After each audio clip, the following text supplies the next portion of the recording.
আসসালামু আলাইকুম। এটিএন বাংলা সংবাদে সবাইকে স্বাগত জানাচ্ছি। আমি নাইম ফাথুম মুবিন। শুরুতে বিআরবি কেবল সংবাদ শিরোনাম। আগামী ৩ থেকে ৪ কর্মদিবসের মধ্যে গণভোট আইন উপদেষ্টা পরিষদের সিদ্ধান্ত।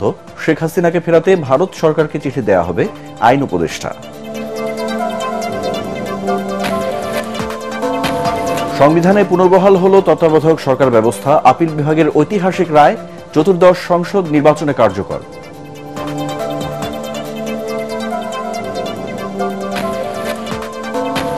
তত্ত্বাবধায়ক সরকার পুনর্বহালের রায়ে দীর্ঘদিনের আন্দোলন সফলতা পেল বিএনপি। গণতন্ত্র ইতিবাচক ধারায় ফিরবে মন্তব্য জামায়াতের, স্বাগত জানালো এনসিপি। অভ্যন্তরীণ ইস্যুতে কারো হস্তক্ষেপ চায় না বাংলাদেশ। দিল্লিতে নিরাপত্তা উপদেষ্টা। সন্ত্রাসবাদ প্রশ্রয় না দেওয়ার অঙ্গীকার।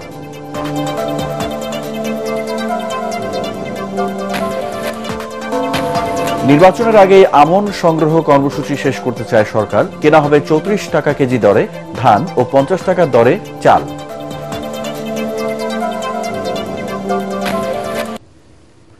শুনছিলেন বিআরবি কেবল সংবাদ শিরোনাম। এবারে বিস্তারিত। আগামী ৩ থেকে ৪ কার্যদিবসের মধ্যে গণভোটের আইন করা হবে বলে জানিয়েছেন আইন উপদেষ্টা আসিফ নজরুল। ফরেন সার্ভিস একাডেমিতে সংবাদ সম্মেলনে তিনি এই তথ্য জানান। এ সময় আইন উপদেষ্টা আরও জানান, বিচার বিভাগের স্বাধীনতায় পৃথক সুপ্রিম কোর্ট সচিবালয়ের চূড়ান্ত অনুমোদন দিয়েছে উপদেষ্টা পরিষদ। এছাড়া মৃত্যুদণ্ডপ্রাপ্ত শেখ হাসিনা ও আসাদুজ্জামান খান কামালকে ফেরাতে ভারত সরকারকে অন্তর্বর্তী সরকার চিঠি দেবে বলে জানান আসিফ নজরুল। বিস্তারিত জানাচ্ছেন ইকরামুল হক সায়েম।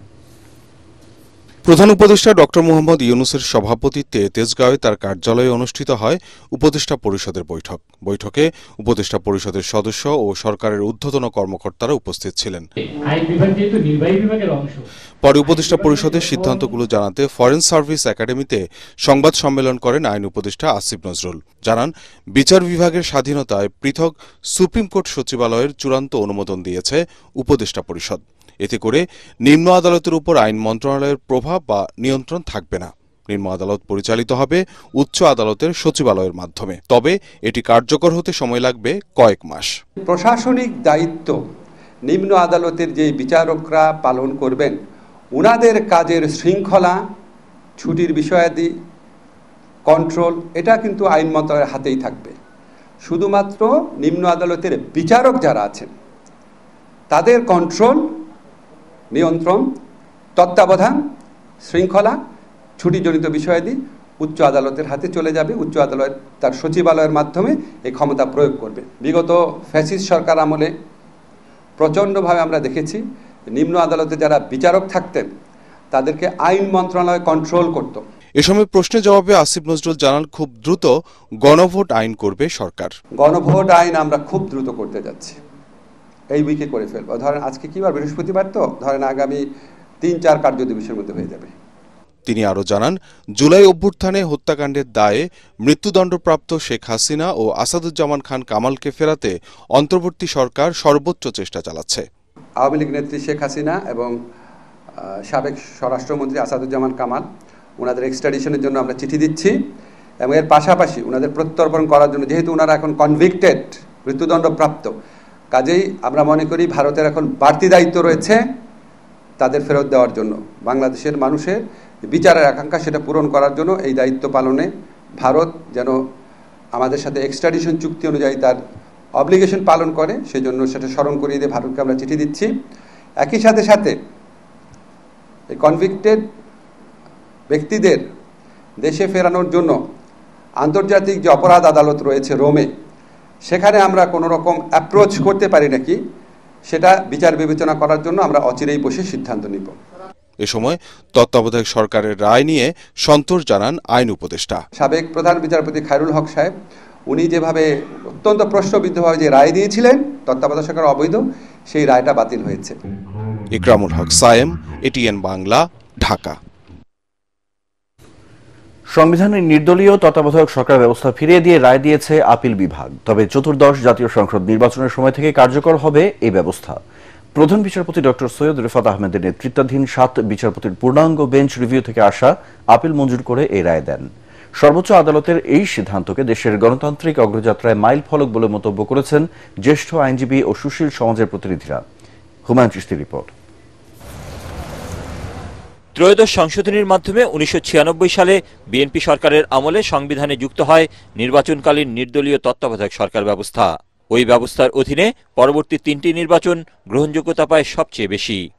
তবে 2008-এ একই পদ্ধতিতে হওয়া নির্বাচনে বিজয়ী হয়েও উল্টো পথে হাঁটে আওয়ামী লীগ। 2011 সালে সর্বোচ্চ আদালতকে ব্যবহার করে তত্ত্বাবধায়ক সরকার ব্যবস্থা বাতিল করে আওয়ামী লীগ সরকার। সংবিধানে আনা হয় পঞ্চদশ সংশোধনী। রাজনৈতিক সরকারের অধীনে হওয়া দশম জাতীয় সংসদে বিনা ভোটে জয়ী হন 153 জন। পরবর্তী 3টি নির্বাচনই প্রশ্নবিদ্ধ হয় সবার কাছে। জুলাই গণ আন্দোলনে রাজনৈতিক পট পরিবর্তনের পর তত্ত্বাবধায়ক সরকার ফেরাতে উদ্যোগ নেন রাজনীতিবিদ ও সুশীল সমাজের প্রতিনিধিরা। রিভিউ আবেদনের প্রেক্ষিতে পুনরায় আপিল শুনানির অনুমতি দেন সর্বোচ্চ আদালত। শুরু হয় আপিল শুনানি। বৃহস্পতিবার বহুল আলোচিত এ মামলার রায় ঘোষণা করেন আপিল বিভাগের পূর্ণাঙ্গ বেঞ্চ। রায় বলা হয়েছে যে অতীতের যে রায় দেওয়া হয়েছে এটি টেন্টেড, বাংলায় বলে কলঙ্কিত, এবং সেই জন্য বলেছেন তত্ত্বাবধায়ক সরকার ব্যবস্থা বাতিল করে 13 অ্যামেন্ডমেন্টকে যে আনকনস্টিটিউশনাল ডিক্লেয়ার করা হয়েছিল সেই রায়কে পরিপূর্ণভাবে বাতিল করা হলো ইন ইটস এন্টায়ারিটি।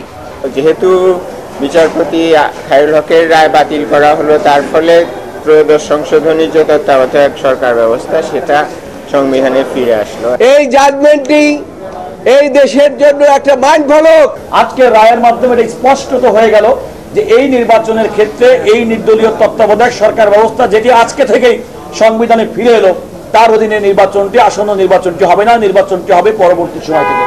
এই তত্ত্বাবধায়ক সরকার ব্যবস্থা বাতিলের মাধ্যমে নির্বাচন ব্যবস্থাকে নির্বাচনে পাঠিয়ে দেওয়া হয়েছিল, যার ফলে 3টি নির্বাচন আমাদের বিতর্কিত নির্বাচন হয়েছে, জালিয়াতি নির্বাচন হয়েছে। তো আমরা আশা করি তার অবসান ঘটবে। রায়ের প্রতিক্রিয়ায় নিজের পর্যবেক্ষণ ও মূল্যায়ন তুলে ধরেন অ্যাটর্নি জেনারেল। বাংলাদেশের মানুষ আগামী দিনে নিজের ভোট নিজে দিতে পারবেন। দিনের ভোট রাতে হবে না, মৃত মানুষ এসে ভোট দিয়ে যাবেন না, এরকম একটি গণতান্ত্রিক মহাসড়কে চলা শুরু করলেন বলে আমরা মনে করি। আমরা বলেছি এই রায়ের মাধ্যমে এমন কিছু আসবে না যেটা কোরআন বা বাইবেলিক হয়ে যাবে। 20 বছর পরে যদি মনে করে মানুষ এই ব্যবস্থা পচে গলে গেছে, এর থেকে ভালো কোনো ব্যবস্থা গণতন্ত্র সংরক্ষণের জন্য প্রয়োজন, সেটা অবশ্যই পার্লামেন্টের একটা ডিসক্রিপশন থাকবে। আইনজীবীরা জানান, সংবিধানের পঞ্চদশ সংশোধনী আংশিক বাতিল করে হাইকোর্টের দেয়া রায়ের বিরুদ্ধে বেশ কয়েকটি আবেদন আপিল বিভাগে বিচারাধীন রয়েছে। সুষ্ঠু ও নিরপেক্ষ নির্বাচন আয়োজনের মাধ্যমে গণতান্ত্রিক শাসন ব্যবস্থায় জবাবদিহিতা নিশ্চিতে নিজের অনিবার্যতা প্রমাণ করেছে নির্দলীয় তত্ত্বাবধায়ক সরকার ব্যবস্থা। আইনজীবীরা বলছেন, সর্বোচ্চ আদালতের এই রায়ে যেমন সংবিধানে তত্ত্বাবধায়ক সরকার ব্যবস্থা ফিরে এলো, তেমনি রাষ্ট্রের জনগণ ফিরে পেল তার ভোটের মালিকানা। হুমায়ুন চিস্তি, এটিএন বাংলা, ঢাকা। তত্ত্বাবধায়ক সরকার ব্যবস্থা পুনর্বহালের রায় দেশে গণতন্ত্রের নতুন দিগন্ত উন্মোচন হবে বলে মন্তব্য করেছেন বিএনপির স্থায়ী কমিটির সদস্য আমির খসরু মাহমুদ চৌধুরী। তিনি বলেন, এই রায়ের মাধ্যমে বিএনপির দীর্ঘদিনের আন্দোলন সফলতা পেল। এর ফলে আগামী নির্বাচন ব্যবস্থা সুসংহত ও গ্রহণযোগ্য হবে। অন্যদিকে সিনিয়র যুগ্ম মহাসচিব রুহুল কবির রিজভী বলেন, তত্ত্বাবধায়ক সরকার ব্যবস্থা পুনর্বহালের মধ্য দিয়ে গণতন্ত্রের পথ বাধামুক্ত হয়েছে। কামরুজ্জামান রাজীবের রিপোর্ট। তৎকালীন বিরোধী দল আওয়ামী লীগ ও জামায়াতে ইসলামীর যুগপৎ আন্দোলনের মুখে 1996 সালে নির্বাচনকালীন তত্ত্বাবধায়ক সরকার ব্যবস্থা সংবিধানে যুক্ত করে ক্ষমতাসীন বিএনপি। এ পদ্ধতিতে পরবর্তী 3টি নির্বাচন সর্বাধিক গ্রহণযোগ্যতা পেলেও এ পদ্ধতি বাতিল করে আওয়ামী লীগ সরকার। তখন থেকেই এর দাবিতে আন্দোলন করে আসছে বিএনপি। ঢাকা বিশ্ববিদ্যালয়ে এক অনুষ্ঠানে তত্ত্বাবধায়ক সরকার ব্যবস্থা পুনর্বহালের রায়ের বিষয়ে প্রতিক্রিয়ায় বিএনপির স্থায়ী কমিটির সদস্য আমির খসরু বলেন, বিএনপির দীর্ঘদিনের আন্দোলন সফল হয়েছে, গণতন্ত্রের পথ উন্মুক্ত হয়েছে। তত্ত্বাবধায়ক সরকারের অনুপস্থিতিতে বাংলাদেশের মানুষকে যে ত্যাগ স্বীকার করতে হয়েছে, যে জীবনগুলো গিয়েছে, যে নির্বাচনগুলোকে কেড়ে নেওয়া হয়েছে, মানুষের ভোটাধিকার কেড়ে নেওয়া হয়েছে, তার মাধ্যমে যে অপশাসন, নিপীড়ন, নির্যাতনের রাজত্ব সৃষ্টি হয়েছে, তত্ত্বাবধায়ক সরকারের মাধ্যমে আমরা আশা করি সেটা আগামী নির্বাচনগুলোকে সুসংহত করবে। সুষ্ঠু নির্বাচন সম্ভব একটা কেয়ারটেকার সরকারের মাধ্যমে। এইখানে জাতীয় একটা ঐক্যমত আছে, সবচেয়ে ভালো কথা হচ্ছে সেই জায়গাটায় এই ঐক্যমতের মাধ্যমে আমি আগামীর গণতন্ত্র বাংলাদেশে আমার মনে হয় একটা নতুন দিগন্তের দিকে আমরা যাচ্ছি। জাতীয় প্রেস ক্লাবে আরেক অনুষ্ঠানে আমির খসরু বলেন, নির্বাচন না হওয়া পর্যন্ত দেশের অচল অবস্থার সমাধান হবে না। নিরপেক্ষতা বজায় রাখতে অন্তর্বর্তী সরকারকে তত্ত্বাবধায়ক সরকারের আদলে কাজ করার আহ্বান জানান তিনি। কেয়ারটেকার সরকার পুনঃপ্রবর্তন হওয়াতে আমাদের দীর্ঘ আন্দোলনের একটা ফল আমরা পেয়েছি। তবে যেহেতু এই নির্বাচনে এটা আগামী নির্বাচন থেকে শুরু হবে কেয়ারটেকারের পুনঃপ্রবর্তনের বিষয়টি, আমি বলবো, আমি অনুরোধ করব বর্তমান সরকারকে এটা মাথায় রেখে বর্তমান সরকারকে কেয়ারটেকার সরকারের আদলে পরিচালিত করতে হবে। অন্যদিকে 24-এর গণ অভ্যুত্থানে নিহত ও আহতদের পরিবারের সদস্যদের সহায়তা প্রদান অনুষ্ঠানে বিএনপি সিনিয়র যুগ্ম মহাসচিব রুহুল কবির রিজভী বলেন, তত্ত্বাবধায়ক সরকার ব্যবস্থা পুনর্বহালের ফলে কেউ আর নতুন করে ফ্যাসিস্ট হতে পারবে না। কেউ যাতে আবার নতুন করে ফ্যাসিস্ট হয়ে না উঠতে পারে, এই রায়টি অত্যন্ত ইতিবাচক এবং আবারও গণতন্ত্রকে প্রাণবন্ত করার জন্য এবং গণতন্ত্রের যে আমি যে প্রাণ ভোমরার কথা বললাম, সেই প্রাণ ভোমরাটা আবারও পুনরুজ্জীবিত হলো। কামরুজ্জামান রাজীব, এটিএন বাংলা, ঢাকা। তত্ত্বাবধায়ক সরকার ব্যবস্থা পুনর্বহালের রায়কে স্বাগত জানিয়ে জামায়াতে ইসলামের সহকারী সেক্রেটারি এহসানুল মাহবুব জুবায়ের বলেন, আসন্ন জাতীয় নির্বাচন বিগত দিনের মতো পাতানো করতে চাইলে জনগণকে সাথে নিয়ে তা প্রতিহত করবে জামায়াত। বৃহস্পতিবার রাজধানীর মগবাজারে দলটির কেন্দ্রীয় কার্যালয়ে এক সংবাদ সম্মেলনে কথা বলেন তিনি। তত্ত্বাবধায়ক সরকার বিহীন বিগত নির্বাচনগুলো কলঙ্কিত নির্বাচন হিসেবে ইতিহাসে চিহ্নিত হয়েছে মন্তব্য করে তিনি বলেন, ঐতিহাসিক এ রায় গণতন্ত্র তার ইতিবাচক ধারায় ফিরে আসবে। এ সময় তিনি আরো বলেন, তত্ত্বাবধায়ক সরকার ব্যবস্থা বাতিলের ফলে শেখ হাসিনা স্বৈরাচার হবার সুযোগ পেয়েছিল। বলেন, তত্ত্বাবধায়ক সরকার ব্যবস্থার থিওরি প্রবর্তন করেছিলেন জামায়াতে ইসলামের প্রয়াত সাবেক আমির অধ্যাপক গোলাম আজম। কেয়ারটেকার সরকার না থাকলে বা এই ধরনের একটি লেভেল প্লেইং ফিল্ড এবং নিরপেক্ষ সরকার ব্যবস্থা না থাকলে কি হতে পারে, 14, 18 এবং 24 আমাদের সামনে সেটা জাজ্জল্য উদাহরণ। আজকে মহামান্য সুপ্রিম কোর্ট ঐতিহাসিক সেই রায়টি দিয়েছেন। এই রায়ের মাধ্যমে কেয়ারটেকার সরকার বাংলাদেশে আবার পুনঃপ্রতিষ্ঠিত হলো। জাতির এই ক্রান্তি লগ্নে কেয়ারটেকার সরকার পুনঃপ্রতিষ্ঠা হওয়ার মাধ্যমে আমরা মনে করি যে গণতন্ত্র তার ইতিবাচক ধারায় ফিরে আসবে। বাংলাদেশের মানুষ তার ভোটাধিকার নিয়ে আর সন্দেহের মধ্যে থাকবে না। একটি সরকারের 5 বছর পূর্ণ হওয়ার পর কেয়ারটেকার সরকার প্রতিষ্ঠিত হবে এবং জনগণ ভোট দেওয়ার মতো একটি সুন্দর পরিবেশ পাবে। তত্ত্বাবধায়ক সরকার ব্যবস্থা পুনর্বহালকে যুগান্তকারী রায় হিসেবে উল্লেখ করেছেন এনসিপির সদস্য সচিব আক্তার হোসেন। দলীয় কার্যালয়ে সাংবাদিকদের সঙ্গে আলাপকালে তিনি বলেন, এই রায়ের মাধ্যমে জাতি এক দীর্ঘদিনের কলঙ্ক থেকে মুক্ত হলো। আক্তার হোসেন আরো বলেন, তত্ত্বাবধায়ক সরকারই এখন পর্যন্ত সবচেয়ে গ্রহণযোগ্য ও আস্থার সরকার ব্যবস্থা। নির্বাচনকে অবশ্যই অংশগ্রহণমূলক করতে হবে উল্লেখ করে তিনি বলেন, জুলাই সনদের আদেশে যে অস্পষ্টতা রয়েছে তা সরকারকে জাতির সামনে পরিষ্কার করতে হবে। তিনি জানান, এ বিষয়ে স্বচ্ছতা নিশ্চিত হলে এনসিপি জুলাই সনদে স্বাক্ষর করবে। 14, 18 এবং 24-এর একতরফা নির্বাচন, হাসিনা সরকার যেগুলোকে দামি নির্বাচন আয়োজন করেছিল, সেই ধরনের পরিস্থিতি এবং বাংলাদেশে ফ্যাসিবাদের দ্বার উন্মুক্ত হয়েছিল। আজকে ত্রয়োদশ সংশোধনীর তত্ত্বাবধায়ক সরকারের বিষয়ে উচ্চ আদালত যে যুগান্তকারী রায় প্রদান করেছেন, তার মধ্য দিয়ে হাসিনা সরকারের আমলে প্রদান করা কলঙ্কজনক রায় থেকে বাংলাদেশের বিচার বিভাগ এবং যে জাতি মুক্তি লাভ করেছে, আমরা এটাকে একটা ইতিবাচক ঘটনা হিসেবে দেখি।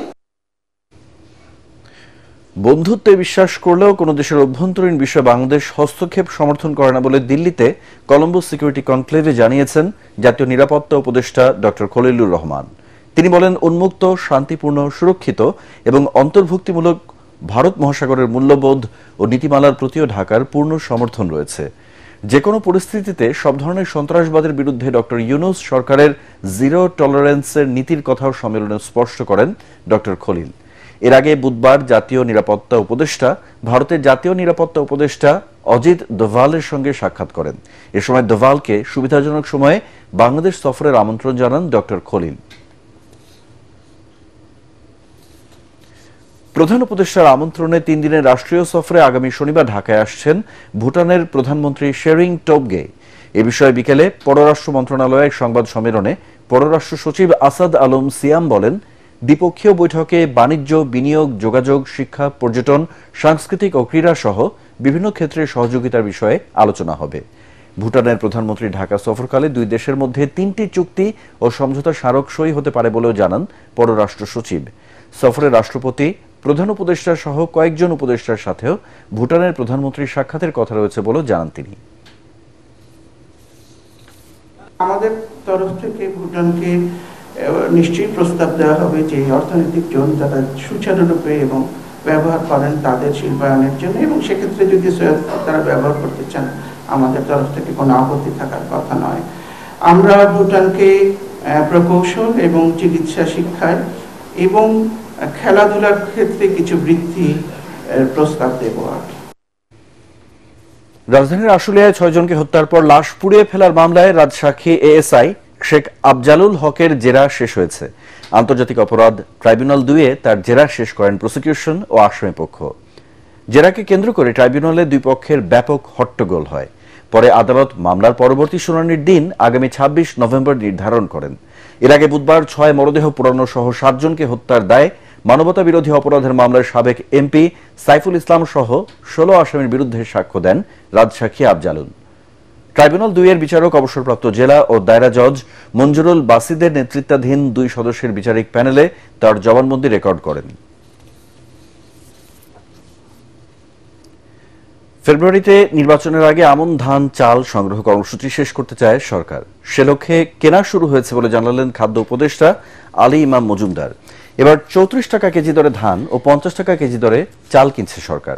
এই দাম পাচ্ছেন না বলে অভিযোগ করেছেন কৃষকরা। রিপোর্টে আরো জানাচ্ছেন মাহবুব কবির চপল। শুরু হয়েছে আমন ধান কাটা মাড়াইয়ের কাজ। এবার আবহাওয়া অনুকূলে থাকায় ফলন ভালো হয়েছে।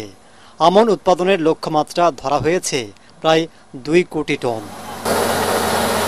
সরকারিভাবে মজুদ বাড়াতে ধান ও চাল কেনা শুরু করেছে খাদ্য বিভাগ। গত আমন মৌসুমের চেয়ে 1 টাকা বাড়িয়ে 34 টাকা কেজি দরে ধান ও 3 টাকা বাড়িয়ে 50 টাকা কেজি দরে চাল কেনা হচ্ছে। খাদ্য উপদেষ্টার দাবি, এই দামে খুশি মিলার ও কৃষকরা। আমন সংগ্রহের জন্য ফুড প্ল্যানিং মনিটরিং কমিটি যে দাম ধার্য করেছে, গতবার থেকে বেশি পরিমাণ ধার্য করেছে। এটা করতে দেওয়া কৃষকদের মধ্যে যেমন উৎসাহ দেখা দিচ্ছে, এজ ওয়েল এজ মিলারদের মধ্যেও, তারাও তো তাদের প্রোডাক্ট বিক্রি করতে চান, লাভে বিক্রি করতে চান, তাদের মধ্যে উৎসাহ দেখা দিচ্ছে। তবে উল্টো কথা বলছেন কৃষকরা। তারা সর্বোচ্চ 1200 টাকা মন বা 30 টাকা কেজি দরে ধান বিক্রি করতে পারছেন। 1150 থেকে 1200 টাকা মন ধান, এই ধান বিক্রি করে আমাদের পোষাচ্ছে না।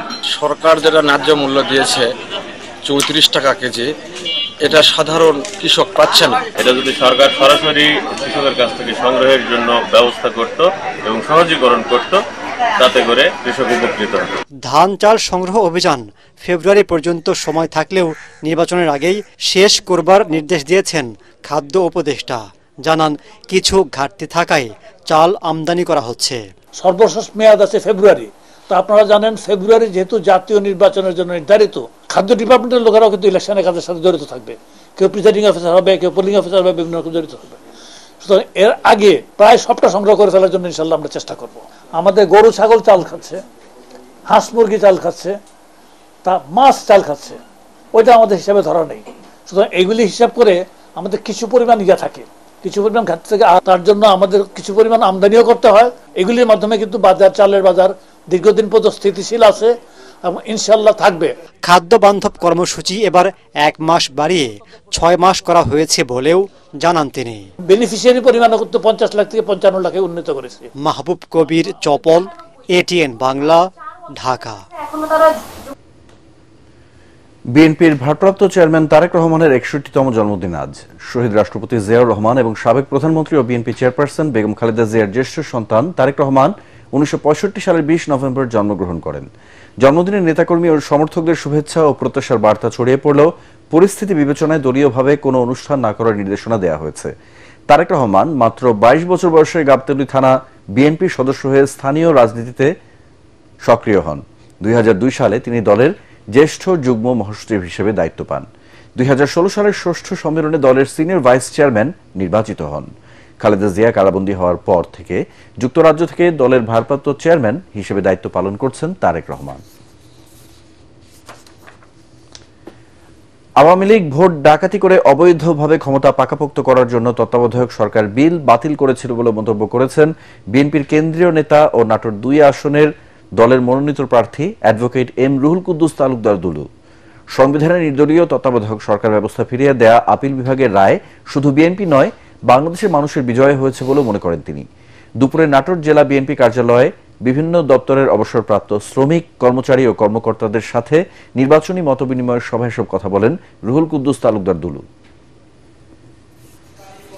ভোটারবিহীন অবৈধভাবে সরকারে থাকার জন্য এই তত্ত্বাবধায়ক সরকার বিলটা বাতিল করেছিল। আমাদের মহামান্য আদালত সুপ্রিম কোর্ট এই তত্ত্বাবধায়ক সরকারের বিল পাস করেছে। এটা আমি মনে করি বিএনপির জন্য নয়, এই বিল বাংলাদেশের মানুষের জন্য। এটা একটা বিজয়। বর্জ্য অব্যবস্থাপনার কারণে বগুড়া পৌরসভায় জনদুর্ভোগ চরমে পৌঁছেছে। শহরের প্রধান সড়ক থেকে অলিগলি সবখানে ময়লা আবর্জনার স্তূপ। বর্জ্য সংগ্রহে নেই পর্যাপ্ত গাড়ি, ডাস্টবিন কিংবা নির্দিষ্ট ডাম্পিং জোন। ফলে বাধ্য হয়ে যত্রতত্র ময়লা ফেলছেন বাসিন্দারা। এতে মারাত্মক পরিবেশ দূষণের পাশাপাশি শহর জুড়ে বাড়ছে জলাবদ্ধতা। বগুড়া পৌরসভার নাগরিক দুর্ভোগ নিয়ে আজিজুল হাকিম রুমনের ধারাবাহিক প্রতিবেদনের আজ থাকছে প্রথম পর্ব, জানাচ্ছেন ফারহিন ইসলাম টুম্পা। 150 বছরের পুরনো বগুড়া পৌরসভা একসময় গোটা উত্তরাঞ্চলের মডেল হলেও বর্তমানে নাগরিক সেবার মান তলানিতে। প্রায় 7 লাখ বাসিন্দার এই শহরে নেই বর্জ্য ব্যবস্থাপনা। প্রতিদিন শহর জুড়ে গড়ে 250 থেকে 300 টন বর্জ্য সংগ্রহে নেই পর্যাপ্ত গাড়ি, ডাস্টবিন কিংবা নির্দিষ্ট ডাম্পিং স্পট। যেখানে সেখানে ময়লা ফেলায় ড্রেন বন্ধ হয়ে সৃষ্টি হচ্ছে জলাবদ্ধতা। এখানে ময়লা জমে থাকে, পথচারী আমাদের এলাকার ছেলে পেলে স্কুল যেতে পারে না। বন্ধ লাগে, মনে করেন যাওয়া যায় না, এটা সমস্যা না। পানি জমতো একটুতেই, বৃষ্টি হলে অনেক পানি হতো। পরিবেশ দূষিত হচ্ছে, নষ্ট হচ্ছে, দুর্গন্ধ ছড়াচ্ছে, মানুষের রোগ ব্যাধি ছড়াচ্ছে। নির্দিষ্ট সময়ে বর্জ্য অপসারণ না হওয়ায় শুধু পরিবেশ দূষণ নয়, বাড়ছে স্বাস্থ্য ঝুঁকিও। বর্জ্য এগুলো যেমন রোগ ছড়ায়, এগুলো যদি আমরা ঠিকমতো বর্জ্য ব্যবস্থাপনা না করতে পারি তাহলে এটা আমাদের জনগণের মধ্যে রোগ ছড়াবে। তবে পৌর কর্তৃপক্ষের দাবি, বর্জ্য ব্যবস্থাপনায় আন্তরিক তাদের প্রশাসন। শুধুমাত্র আমাদের জায়গা সংকটের কারণে এবং এই ময়লাকে যে প্রক্রিয়াজাতকরণ করার বিষয়টা, সেটার কারণে আমরা এই সমস্যাটার সম্মুখীন হচ্ছি। সঠিক পরিকল্পনা, সেবা বাড়ানো, অবকাঠামোগত উন্নয়ন এবং আধুনিক বর্জ্য ব্যবস্থাপনায় দৃশ্যমান পরিবর্তন চান বগুড়া পৌরবাসী। Bureau report, ATN Bangla. এবারে পূবালী ব্যাংক বাণিজ্য সংবাদ।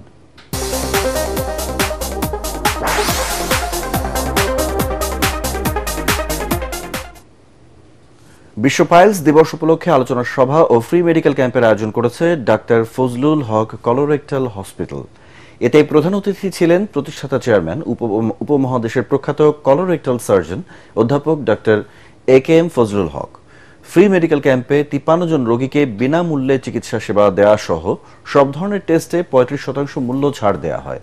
এ সময় হাসপাতালের ব্যবস্থাপনা পরিচালক অধ্যাপক শাহিন মাহবুবা হক, পরিচালক ও কনসালটেন্ট কলোরেক্টাল, ল্যাপারোস্কোপিক ও লেজার সার্জন ডাক্তার আসিফ আলমাস হক, পরিচালক ও কনসালটেন্ট সার্জন ডাক্তার সাকিব সরওয়াত হক এবং কনসালটেন্ট অ্যানেস্থেসিওলজি ও সার্জন ডাক্তার আসমা হোসেন নুরা উপস্থিত ছিলেন।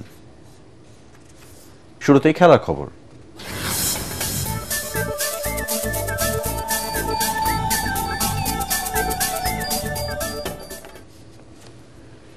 মুশফিকুর রহিমের ১৭তম টেস্টে দারুণ একটা দিন কাটালো বাংলাদেশ। তাতে ফলোঅনের সংখ্যায় আয়ারল্যান্ড। সকালে মুশফিক তুলে নেন মহাকাব্যিক এক সেঞ্চুরি। তারপর লিটনের সেঞ্চুরিতে ৪৭৬ রানে অল আউট হয় বাংলাদেশ। বাকি সময়টা ব্যাট করে ৫ উইকেটে মাত্র ৯৮ রান তোলে আইরিশরা। মিরপুর টেস্টের দ্বিতীয় দিন শেষে বাংলাদেশের চেয়ে ৩৭৮ রানে পিছিয়ে আছে আয়ারল্যান্ড। পরগারমানের রিপোর্ট। লিটন দাসের সেঞ্চুরি কিংবা ম্যাকব্রাইটের ৬ উইকেট অথবা বল হাতে আইরিশদের উপর ছড়ি ঘোরানো, এত কিছু থাকলেও প্রথম দিনের মতো মিরপুর টেস্টের দ্বিতীয় দিনটাও মুশফিকের গল্প, যিনি সেঞ্চুরির সৌরভে মোহিত করেছেন দর্শক সমর্থকদের। The smile says it all from Mushfiqur Rahim. who created history. আগের দিনের 4 উইকেটে 292 রান নিয়ে খেলতে নামে বাংলাদেশ।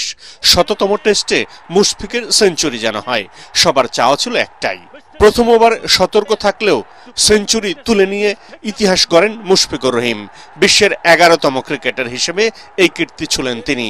পরের বলেই লিটন দাস তুলে নেন ক্যারিয়ারের 20তম 50। নিজের শততম টেস্টে মুশফিকের মহাকাব্যিক ইনিংসটি থামে 106 রানে। মুশফিকের মাইল ফলকের ম্যাচে 158 বলে পঞ্চম টেস্ট সেঞ্চুরি তুলে নেন লিটন দাস। 128 রানে আউট হন লিটন। দলের স্কোর তখন 7 উইকেটে 433। টেস্টে এবারই প্রথম চতুর্থ, পঞ্চম ও ষষ্ঠ উইকেটে 17 রানের জুটি গড়ে বাংলাদেশ। তাছাড়া তৃতীয়বার এক ইনিংসে 3টি 17 রানের জুটি পায় টাইগাররা। শেষ পর্যন্ত প্রথম ইনিংসে 476 রানে গুটিয়ে যায় বাংলাদেশ। আইরিশ স্পিনার ম্যাকব্রাইন 151 রানে তুলে নেন 6 উইকেট। তৃতীয় সেশনে ব্যাটিংয়ে নেমে উদ্বোধনী জুটিতে 41 রান তোলে আয়ারল্যান্ড। কিন্তু উদ্বোধনী ব্যাটার পল স্টার্লিং এর বিদায়ের পর সেই দৃঢ়তা আর ধরে রাখতে পারেনি তারা। দিন শেষে আয়ারল্যান্ডের সংগ্রহ 5 উইকেটে 98 রান। তাতে এখনই আয়ারল্যান্ডকে হোয়াইট ওয়াশ করার সুবাস পাচ্ছে বাংলাদেশ। পরাগ আরমান, এটিএন বাংলা। বর্ণাঢ্য আয়োজনে চট্টগ্রামে উদ্বোধন হয়েছে তৃতীয় ইস্পাহানি প্রথম আলো আন্তর বিশ্ববিদ্যালয় ফুটবল টুর্নামেন্ট। সকালে চট্টগ্রাম জেলা স্টেডিয়ামে টুর্নামেন্টের উদ্বোধন করেন জাতীয় ফুটবল দলের অধিনায়ক জামাল ভূঁইয়া সহ অতিথিরা। এতে অংশ নিচ্ছে দেশের 46টি বিশ্ববিদ্যালয়। প্রথম দিনে 4টি খেলা হয়। চট্টগ্রাম থেকে পাঠানো আবুল হাসনাতের রিপোর্ট, জানাচ্ছেন পরাগ আরমান। তরুণদের মধ্যে উদ্দীপনা ছড়ানোর আশা নিয়ে দেশের 48টি বিশ্ববিদ্যালয়ের অংশগ্রহণে শুরু হয়েছে ইস্পাহানি প্রথম আলো আন্তঃবিশ্ববিদ্যালয় ফুটবল টুর্নামেন্ট। চট্টগ্রামের জেলা স্টেডিয়ামে প্রতিযোগিতার উদ্বোধন করেন বাংলাদেশ জাতীয় দলের অধিনায়ক জামাল ভূঁইয়া। টুর্নামেন্টের সাফল্য কামনা করে তিনি বলেন, ইস্পাহানির মতো দেশের অন্য কোম্পানিগুলোর উচিত এ ধরনের টুর্নামেন্ট আয়োজন করা। This is a great platform না, তাই এখানে প্রত্যেক player they can show themselves. So প্রথম আলো and Ispahani, they are giving them a platform. এই টুর্নামেন্ট থেকে ভালো মানের ফুটবলার উঠে এসে জাতীয় দলের পাইপলাইনকে সমৃদ্ধ করবে এমনই আশা মিডিয়া পার্টনার এটিএন বাংলার সম্প্রচার ও অনুষ্ঠান উপদেষ্টা তাশিক আহমেদের। এটিএন বাংলা বরাবরই খেলাধুলার সাথে সম্পৃক্ত থাকে, সেই জায়গা থেকে এটিএন বাংলার একটা কমিটমেন্ট আছে এবং সেখান থেকে আমরা এসেছি। আমরা বিশ্বাস করি আজকের এই যে বিশ্ববিদ্যালয়ের ছাত্ররা যারা আছে এখানে, তারা আগামীতে জাতীয় পর্যায়ে খেলবে। পৃষ্ঠপোষক প্রতিষ্ঠান ইস্পাহানি গ্রুপের চেয়ারম্যান মির্জা সালমান ইস্পাহানি এই টুর্নামেন্টের খেলার ব্যাপারে দলগুলোর অভূতপূর্ব সাড়া পেয়ে অভিভূত। মাঠ পাওয়া যায় না, অর্গানাইজিং একটু ডিফিকাল্ট, ইউনিভার্সিটি সময় দিতে পারে না, অনেক কিছু আছে। আমার খুব ভালো লাগছে যে লেভেল অফ খেলা যে বাড়তেছে, আমাদের কোয়ালিটি যে বাড়তেছে, অনেক ছেলেরা এখন সুযোগ পাচ্ছে ইউনিভার্সিটিতে অ্যাডমিশন নেওয়ার জন্য। ফুটবল খেলাকে আরো বেশি জনপ্রিয় করার জন্য ইস্পাহানির অবদানের কথা জানান ইস্পাহানি টি লিমিটেডের বিপণন ব্যবস্থাপনা মহাপরিচালক ওমর হান্নান। ইউনিভার্সিটি লেভেলে, কলেজ লেভেলে, স্কুল লেভেলে এখান থেকেই তো খেলোয়াড়রা তৈরি হয় জাতীয় পর্যায়ে খেলার জন্য। সেই কারণে আমরা গত 3 বছর ধরে এটা চেষ্টা করছি। ইস্পাহানি প্রথম আলো আন্তঃবিশ্ববিদ্যালয় ফুটবল টুর্নামেন্টের চট্টগ্রাম পর্বে 10টি দল 2টি গ্রুপে ভাগ হয়ে প্রতিদ্বন্দ্বিতা করছে। উদ্বোধনী ম্যাচে টাই ব্রেকারে 5-4 গোলে বিজিসি ট্রাস্ট বিশ্ববিদ্যালয়কে হারায় ইউনিভার্সিটি অব ক্রিয়েটিভ টেকনোলজি। পরাগ আরমান, এটিএন বাংলা। শেষ করার আগে বিআরবি কেবল সংবাদ শিরোনামগুলো এক নজরে আরেকবার। আগামী 3 থেকে 4 কর্মদিবসের মধ্যে গণভোট আইন উপদেষ্টা পরিষদের সিদ্ধান্ত। শেখ হাসিনাকে ফেরাতে ভারত সরকারকে চিঠি দেয়া হবে আইন উপদেষ্টা। সংবিধানে পুনর্বহাল হল তত্ত্বাবধায়ক সরকার ব্যবস্থা। আপিল বিভাগের ঐতিহাসিক রায় 14th সংসদ নির্বাচনে কার্যকর।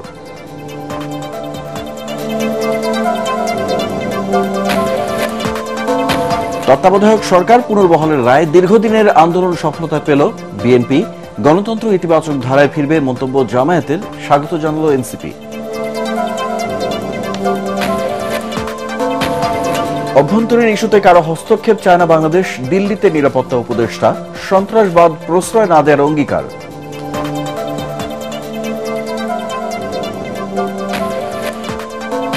নির্বাচনের আগে আমন সংগ্রহ কর্মসূচি শেষ করতে চায় সরকার। কেনা হবে 34 টাকা কেজি দরের ধান ও 50 টাকা দরের চাল।